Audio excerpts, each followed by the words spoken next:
అందరికీ శుభోదయం అండి. మన దినచర్య మొదలైపోయింది. ఈరోజు నేను మీకు ఒక తెలుగు పద్యం చెప్తానండి. వంకాయ వంటి కూరయును పంకజంకి సీత వంటి భామామణియున్ లంకాదిపు వైరి వంటి రాజున్ కలడే అని చెప్పి ఒక తెలుగు కవి చెప్పారు. ఎందుకంటే వంకాయ కూర అనేది అంత టేస్ట్గా ఉంటుందంట. అందుకనే ఈరోజు మనం టమాటా పులావ్ వంకాయ గ్రేవీ కర్రీని ప్రిపేర్ చేస్తున్నాం అన్నమాట. టమాటా పులావ్ కోసం ఆల్రెడీ 3 గ్లాసుల బియ్యాన్ని తీసుకొని బాగా కడిగి నానబెట్టేసుకొని ఉంచుకోవాలన్నమాట. మనం తీసుకొచ్చినటువంటి వంకాయలు బిగ్ సైజులో ఉన్నాయి కాబట్టి గుత్తొంకాయ కూర చేయడం కుదరదు. దీన్ని మనం గ్రేవీ కర్రీలాగా ప్రిపేర్ చేద్దామండి. దానికోసం ముందుగా మనం ఒక పాత్రలో నీటిని తీసుకొని అందులో ఉప్పు వేసి ఉంచుకుంటాము. ఎందుకంటే వంకాయ ముక్కలు మనం కట్ చేసి విడిగా పెట్టినట్టయితే అవి నలుపు కలర్లోకి వచ్చేసి చేదుగా మారిపోతాయి. దీనే నసరు అని అంటారనమాట. అలా అవ్వకుండా ఉండాలంటే ఇలా ఉప్పు నీటిలో వేసుకుని ఉంచుకుంటే అవి తాజాగా ఉంటాయి అన్నమాట మనం కర్రీ చేసేంతవరకు. తర్వాత కడాయి పెట్టుకొని అందులో ఆయిల్ వేసుకుని ఉల్లిపాయ ముక్కలు అలాగే మసాలా దినుసులు యాడ్ చేసుకుంటాము. ఇవన్నీ గోల్డెన్ కలర్లోకి వచ్చిన తర్వాత వంకాయ ముక్కల్ని ఇందులో యాడ్ చేస్తాము. చూసారా, వంకాయ ముక్కలు అలాగే తాజాగా ఉన్నాయి మనం ఉప్పు నీటిలో వేయడం వల్ల, లేదంటే బ్లాక్ కలర్లోకి మారిపోతాయి అన్నమాట.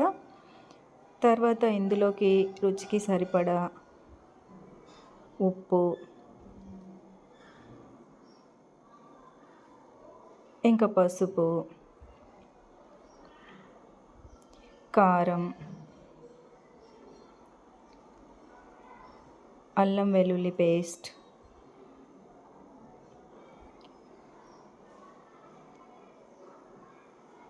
ఉప్పు, కారం, పసుపు, అల్లం వెల్లుల్లి పేస్ట్ వేసిన తర్వాత ఒక్కసారి కలుపుకొని మనం దీనిపైన మూత పెట్టేసి ఉంచుకుంటాము. ఇక్కడ మనం వాటర్ ఏమీ పోయొద్దండి. ఇక్కడ ఉన్నటువంటి ఆయిల్తోనే ఈ వంకాయ ముక్కలు అనేవి చక్కగా మగ్గిపోతాయి.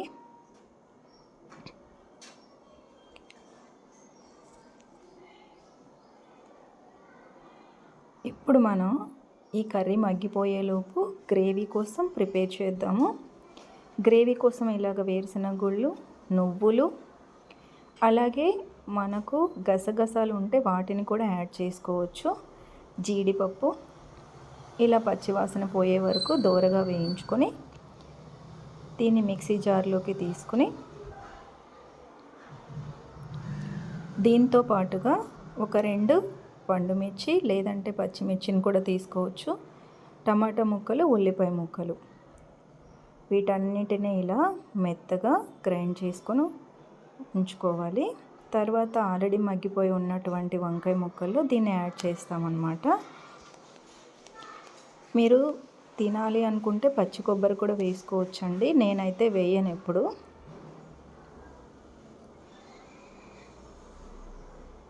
ఇలా గ్రేవీ అయితే రెడీ అయిపోయింది. ఇలా ఒకసారి కలిపి మనం దీన్ని పక్కన పెట్టేసి ఉంచుకుంటాం. చిన్న మంట మీద ఒక 5 to 8 minutes ఇది ఉడికిన తర్వాత పచ్చివాసన అనేది పూర్తిగా పోతుందన్నమాట. ఈలోపు మనం టమాటా బిర్యానీ ఎలా ప్రిపేర్ చేయాలో చూద్దామండి. ఇలా మనం గిన్నె పెట్టుకుని అందులో ఒక 3 టేబుల్ స్పూన్ల ఆయిల్, 1 టేబుల్ స్పూన్ నెయ్యిని యాడ్ చేస్తాం. తర్వాత మసాలా దినుసులు,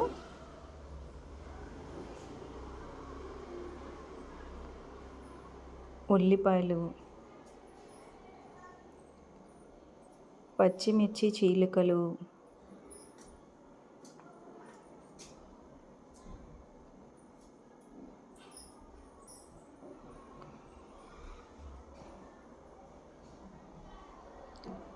ఇలా ఆనియన్స్ గోల్డ్ కలర్లోకి వస్తేనే మనకు రైస్ అనేది కలర్ వస్తుందన్నమాట. తర్వాత టమాటా ముక్కల్ని ఇందులో యాడ్ చేస్తాము.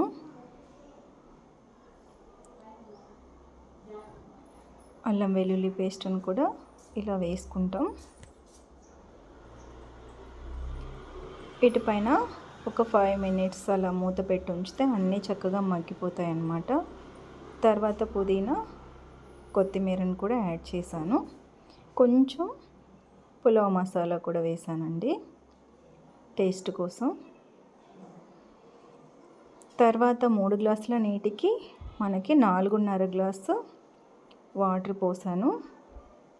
3 గ్లాసుల బియ్యానికి 4.5 గ్లాస్ వాటర్ పడుతుంది. సాల్ట్ని కూడా వేసుకోవాలి ఇందులో.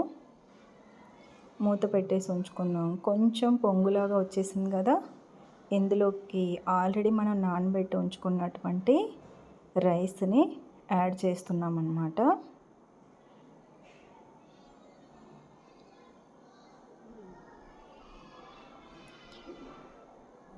ఇలా యాడ్ చేసేసి ఒక్కసారి కలుపుకొని మూత పెట్టేసుకోవడమే మనకు రుచికరమైనటువంటి పులావ్ రెడీ అయిపోతుందండి.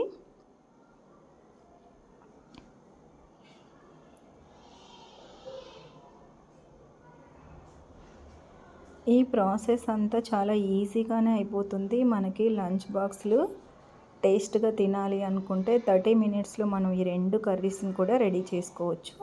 ఇలా ఉడికేటప్పుడు ఒక టేబుల్ స్పూన్ నెయ్యిని కూడా యాడ్ చేసుకోవాలి. ఇక్కడ మనకు ఆల్రెడీ గ్రేవీ ఉడికిపోయింది కదా, ఇందులోకి గరం మసాలా, కొత్తిమీర, అలాగే కస్తూరి మేతి అంటారు దీన్ని. ఇది గ్రేవీ కర్రీస్లో యూజ్ చేస్తారండి. కొంచెం నలుపుతూ అలా వేసుకోవాలి దీన్ని. ఇప్పుడు మనకు పర్ఫెక్ట్ అయిన వంకాయ మసాలా కర్రీ రెడీ అయిపోయిందండి. మన తెలుగు వంటల్లో ఏంటంటే కలర్ చూసి, స్మెల్ చూసే కూర ఎంత టేస్ట్గా ఉంటుంది అనేది అంచనా వేయగలం. అది మన తెలుగు వాళ్ళ స్పెషాలిటీ అన్నమాట. ఇక్కడ రైస్ కూడా రెడీ అయిపోయింది. టమాటా పులావ్ అండ్ వంకాయ మసాలా కర్రీ రెడీ.